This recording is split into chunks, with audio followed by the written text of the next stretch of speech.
एक आदमी की 4 पत्नियां थी। वह अपनी चौथी पत्नी से सबसे ज़्यादा प्यार करता था और उसकी खूब देखभाल करता था। वह उसको सबसे श्रेष्ठ देता था। वह अपनी तीसरी खूबसूरत पत्नी से भी प्यार करता था और वो हमेशा उसे अपने मित्रों को दिखाना चाहता था। हालांकि उसे हमेशा डर था कि वह कभी भी किसी दूसरे इंसान के साथ भाग सकती है। वह अपनी दूसरी पत्नी से भी प्यार करता था। जब भी उसे कोई परेशानी आती थी तो वह अपने दूसरे नंबर की पत्नी के पास जाता और उसकी समस्या सुलझा देती। वह अपनी पहली पत्नी से प्यार नहीं करता था, जबकि पत्नी उसे बहुत गहरा प्यार करती थी। और एक दिन वह बहुत बीमार पड़ गया और जानता था कि जल्दी ही वह मर जाएगा। उसने अपने आप से कहा, मेरी 4 पत्नियां हैं, उनमें से मैं एक को अपने साथ ले जाता हूँ। जब मैं मरूँ तो वह मरने में मेरा साथ दे। तब उसने चौथी पत्नी से अपने साथ आने को कहा तो वह बोली, नहीं, ऐसा तो हो ही नहीं सकता, और चली गई। उसने तीसरी पत्नी से पूछा तो वो बोली कि जिंदगी बहुत अच्छी है, यहाँ जब तुम मरोगे तो मैं दूसरी शादी कर लूंगी। उसने दूसरी पत्नी से कहा तो वह बोली, माफ़ कर दो, इस बार मैं तुम्हारी कोई मदद नहीं कर सकती। ज़्यादा से ज़्यादा मैं तुम्हारे दफनाने तक तुम्हारे साथ रह सकती हूँ। अब तक उसका दिल बैठ गया। कोई मदद नहीं कर सकती। ज़्यादा से ज़्यादा मैं तुम्हें दफनाने तक तुम्हारे साथ रह सकती हूँ।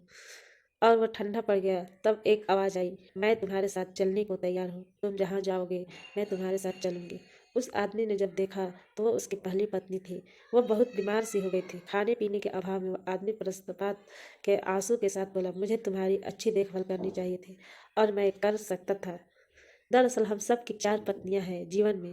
चौथी पत्नी हमारा शरीर है। हम चाहे जितना भी सच सवर ले, हम जब मरेंगे तो ये हमारे साथ छोड़ देगा। तीसरी पत्नी हमारा धन, जो यही धरा का धरा रह जाएगा। दूसरी पत्नी हमारे दोस्त और रिश्तेदार, चाहे वो हमारे जीवन में कितने भी करीब क्यों न हो, पर मरने के बाद हद से हद वे हमारे अंतिम संस्कार तक साथ रहते हैं। और पहली पत्नी हमारी आत्मा है, जो संसारिक मोह माया में हमेशा अपेक्षित रहती है। यही वह चीज़ है जो हमारे साथ रहती है जहाँ भी हम जाएं। कुछ देना है तो इसे दो, देखभाल करनी है तो इसकी करो, प्यार करना है तो इससे करो। मिली थी जिंदगी किसी के काम आने के लिए, पर वक्त बिता रहा है कागज के टुकड़े कमाने के लिए। क्या करोगे इतना पैसा कमा कर, ना कफन में जेब है ना कब्र में अलमारी, और ये मौत के फरिश्ते तो रिश्वत भी नहीं लेते। परहित में अपना कमाया धन लगा दो, तन लगा दो, दूसरों की सेवा में मन लगा दो, सब कुछ ईश्वर के रूप है। दूसरी पत्नी हमारा धन, जो यही धरा का धरा रह जाएगा।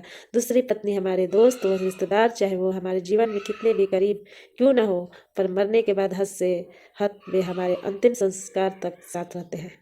और पहली पत्नी हमारी आत्मा है, जो संसारिक मोह माया में हमेशा अपेक्षित रहती है। यही वो चीज़ है जो हमारे साथ रहती है जहाँ भी हम जाएं। कुछ देना है तो इसे दो, देखभाल करनी है तो इसकी करो, प्यार करना है तो इससे करो। मिली थी जिंदगी किसी के काम आने के लिए, पर वक्त बिता रहा है कागज के टुकड़े कमाने के लिए। क्या करोगे इतना पैसा कमा कर, ना कफन में जेब है ना कब्र में अलमारी, और ये मौत के फरिश्ते तो रिश्वत भी नहीं लेते। परहित में अपना कमाया धन लगा दो, तन लगा दो, दूसरों की सेवा में मन लगा दो, सब कुछ ईश्वर के रूप है। दोस्तों, हमारी वीडियो अच्छी लगी हो तो लाइक और सब्सक्राइब जरूर करें।